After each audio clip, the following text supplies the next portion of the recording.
Чебоксарах после капитального ремонта открыли свои двери женское и детское отделение Республиканской психиатрической больницы. Во время пандемии и проведения ремонта больные находились в зданиях диспансерного отделения и основного корпуса. Что нового появилось в стенах учреждения? Подробности далее. Капитальный ремонт не проводился с момента постройки психиатрической больницы. Соответственно, на реконструкции выполнили весь комплекс ремонтных работ. Полностью укреплен фундамент, проведены фасадные, кровельные работы. Полностью заменена канализация, водоснабжение, энергоснабжение. Но самое главное не только стройка, а то, что все здание приведено уже в соответствии с новым порядком оказания медицинской помощи, который мы ожидаем вступления в силу в июле текущего года.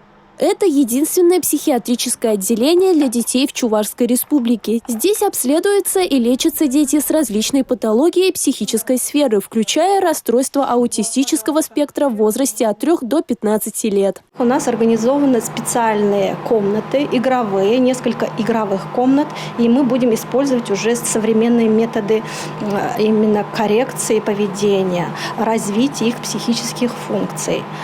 Для этого мы закупили в этом году новый аппарат, БОС-аппарат нейрокурс, который именно разработан для того, чтобы развить психические функции детей, снизить тревожность.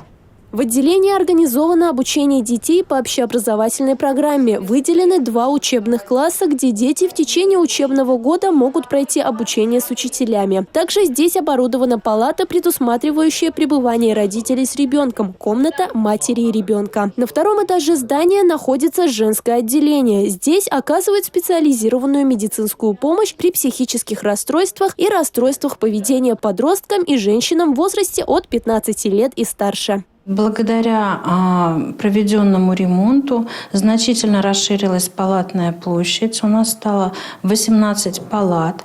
Палаты маломестные, оборудованы 2-3 койками.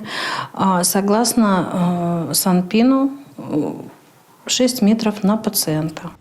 Для инфекционной безопасности при проведении капитального ремонта в отделениях оборудованы палаты карантинного типа. Они предусматривают возможность изоляции больных, поступающих в отделение. Также имеются палаты повышенной комфортности, оборудованные телевизором, холодильником и прочими удобствами.